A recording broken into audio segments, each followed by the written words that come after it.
नमस्कार, मी पूजाच किचनमध्ये तुम्हा सर्वांचं मनापासून स्वागत. कधी तीच ती पोळी भाजी वरण भात खाऊन कंटाळा येतो, बनवणाऱ्याला पण आणि खाणाऱ्याला पण. त्यामुळे आपल्याला काहीतरी पटकन होणारं आणि मस्त हवं असतं, जे पोटभरीचं पण आहे. तर मेनू तुम्हाला समजलाच असेल. आज आपण बनवतो आहे राजमा चावल. अगदी सोपी रेसिपी आहे. चला तर मग रेसिपीला सुरुवात करूया. राजमा बनवण्यासाठी इथे मी एक मोठी वाटी राजमा घेतला आहे.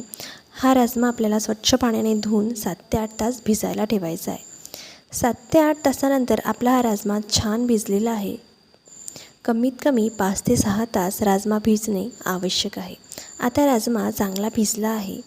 आता याच्यातलं पाणी काढून पुन्हा एकदा स्वच्छ पाण्याने धुवून घ्यायचं आहे. जर राजमा आपण भिजल्यानंतर नीट धुवून घेतला नाही तर तो गिळगिळीत होतो.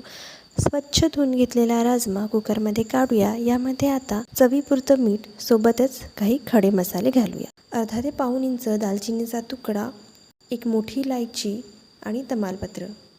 हे एवढे 2-3 खडे मसाले आपण राजमा शिजवताना घातले तर त्याच्यामध्ये त्याचा फ्लेवर खूप छान येतो. यामध्ये आता दुसरं ताजं पाणी घालायचं आहे. आता राजम्यावरती 1.5 ते 2 इंच वर येईल एवढं पाणी घातलं. त्यानंतर कुकरचं झाकण लावून मीडियम फ्लेमवरती 5 ते 6 शिट्ट्या करायच्या. शिट्ट्या मोठ्या गॅसवर करू नका, मध्यम गॅसवर करा, म्हणजे राजमा अगदी व्यवस्थित शिजेल.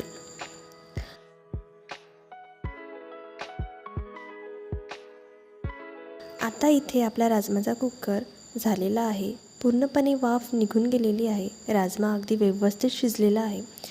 राजमा व्यवस्थित शिजणं हे खूप महत्त्वाचं आहे. जर तो आतून कच्चा राहिला तर चव चांगली येणार नाही. तुम्ही बघू शकता राजमा अगदी व्यवस्थित शिजलेला आहे. आता आपण राजमा बनवायला घेऊया. त्यासाठी एका पॅनमध्ये 4 ते 5 चमचे तेल घेतलं. इथे मी थोडं तेल जास्तीच वापरीत आहे. तेल गरम झालं की त्यामध्ये एक तमालपत्र घालायचं, 1 चमचा जिरं घालायचं. जिरं छान तडकलं की त्यामध्ये 2-3 हिरव्या मिरच्या बारीक अशा कट केलेल्या घालायच्या. त्यानंतर बारीक चिरलेला कांदा घालायचा. इथे मी 3 मोठ्या साईजचे कांदे बारीक कट करून घेतले.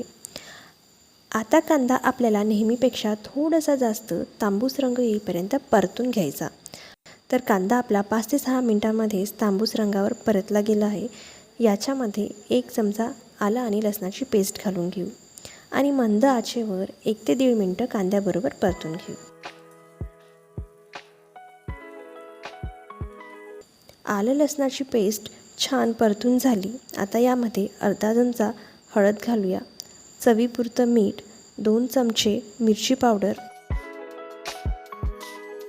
अर्धा चमचा गरम मसाला, 1 चमचा धनेपूड घालूया. आता याला मंद आचेवर 2 ते 3 मिनटं परतून घेऊ, जेणेकरून मसाल्यांचा कच्चेपणा निघून जाईल. 2 ते 3 मिनटं परतून घेतल्यावर यामध्ये टोमॅटोची प्युरी घालूया. तर इथे मी 2 मीडियम आकाराचे चांगले पिकलेले टमाटरची प्युरी बनवून घेतली आहे. आता याला मंद आचेवर परतून घेऊ.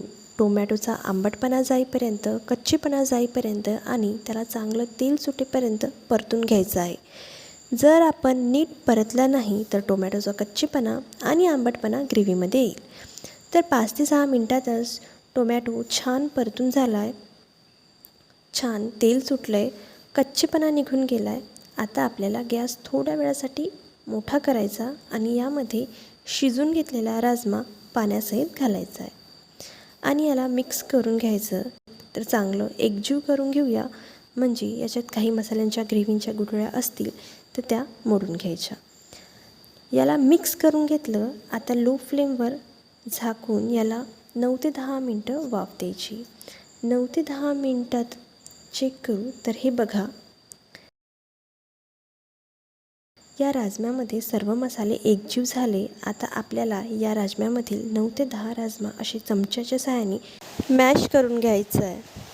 याने होते काय तर मॅश करून घेतलेला राजमा ग्रेव्हीमध्ये छान एकजीव होतो, करीला चांगली चव येते आणि दाटसरपणा येतो.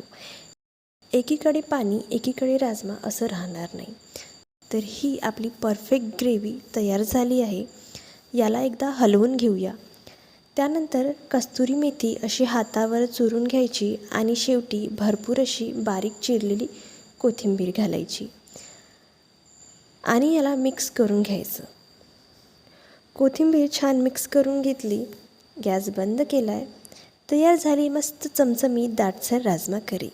तुम्ही याला राजमा राईससोबत खाऊ शकता. दोघांचं छान कॉम्बिनेशन आहे. तर अगदी सोपी रेसिपी आहे, झटपट बनवून तयार होते, अजिबात वेळ लागत नाही. तर कशी वाटली तुम्हाला आजची ही झटपट रेसिपी?